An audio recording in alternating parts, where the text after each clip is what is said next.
Sir నమస్కారం అండి. Sir మానవ సంబంధాలు మంట కలిసిపోతున్నాయి. క్షణికావేశంలో తీసుకుంటున్న నిర్ణయాలు ప్రాణాల మీదకి తీసుకొస్తున్న సంఘటనలు రోజు మనం వింటున్నాం, చూస్తూ ఉన్నాం. అయితే ఇటీవల కాలంలో ఒక మైనర్ బాలికని ఒక మైనర్ బాలుడు అత్యంత దారుణంగా కత్తితో పొడిచి చంపిన ఘటనలు అయితే మనం చూసాం. ఎందుకు వారిపైన మైనర్ల పైన ఏం ప్రభావం పడుతుంది? ఎందుకు మైనర్లు కూడా ఇలాంటి క్రైమ్కి పాల్పడుతున్నారంటారు? సో మైనర్లైనా మేజర్లైనా ఎవరైనా కానివ్వండి, పుట్టుకతో అయితే నేరస్తులైతే కాదండి. సో వాళ్ళు పుట్టిపోయిన వాతావరణం వాళ్ళు నేరస్తులుగా మారుస్తుంది. ఇప్పుడు పిల్లలు చిన్నప్పటి నుంచి ఏం చూస్తున్నారు, ఏం వింటున్నారు, ఎలాంటి మాటలు, లేకపోతే ఎలాంటి సినిమాలు, ఎలాంటి బుక్స్ చదువుతున్నారు, ఇటువంటివన్నీ కూడా వాళ్ళ మైండ్ ని సెట్ చేస్తాయి. ఓకే, సో ఈ రోజు మనం పిల్లలకి ఒకప్పుడు బొమ్మరిల్లు, బాలమిత్ర, చందమామ ఇటువంటి కథలు, వాటి ద్వారా నీతి బోధించే కథలు వాళ్ళు చదువుకునేవాళ్ళు. పిల్లలు పుస్తకాలు చదువుకునేవాళ్ళు. ఇప్పుడు కూడా షిన్చాన్, ఈ బెంటన్ ఇటువంటివేవో సూపర్ హీరోస్ యొక్క వీడియోస్ కూడా కొంచెం పిల్లలు చూస్తూ ఉంటారు. ఇవి పిల్లల కార్టూన్ వీడియోస్ అవి చూస్తూ ఉంటారు. అపార్ట్ ఫ్రమ్ దిస్, ఇవి పక్కన పెడితే, సో ఇప్పుడు వస్తున్న సినిమాల్లో హింస అనేది విపరీతంగా పెరిగిపోయిందండి.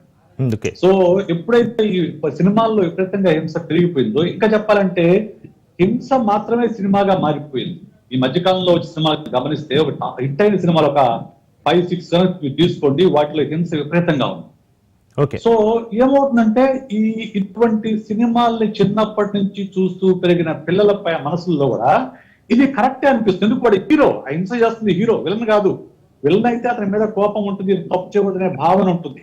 హీరో అలాగా 10 మందిని, 50 మందిని, 100 మందిని చంపడం అనేది ఒక హీరోయిజం గా చూపిస్తున్నప్పుడు, సో అది ఆటోమేటిక్ గా పిల్లలు రోల్ మోడల్ గా తీసుకొని మనం అలా చేయడం తప్పేం కాదు అనే ఒక భావనలోకి వెళ్ళిపోతారు. దాని వల్ల వాళ్ళలో కొంచెం హింసాత్మకమైన ప్రవృత్తి పెరిగే అవకాశం ఉంది.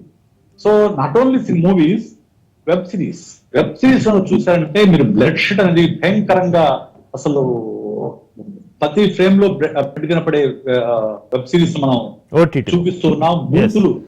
ఓటీటీలో బూతులు, విపరీతమైన బూతులు, విపరీతమైన హింస, చంపుకోటాలు, లేకుంటే ఎఫ్ఐఆర్స్, వీటిని ప్రధానంగా తీసుకుని ఓటీటీ సిరీస్ రెడీ అవుతున్నప్పుడు వాటిని ఎవరు ఆపలేరు. సమస్య ఏంటంటే, ఇప్పుడు సినిమాలకైతే సెన్సార్ ఉంటుంది, కానీ ఓటీటీలకి, యూట్యూబ్లకి ఎలాంటి సెన్సార్ లేకపోవడం వల్ల అవి అందరికీ అందుబాటులో ఉంటాయి, పిల్లలకు కూడా అందుబాటులోకి వచ్చాయి.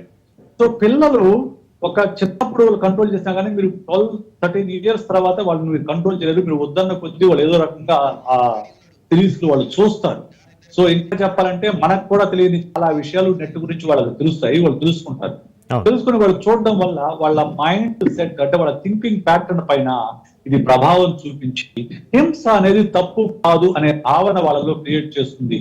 దాని వల్లనే వాళ్ళు ఇలాంటి హింసాత్మక చర్యలకు పాల్పడతారని చెప్పొచ్చు. అదే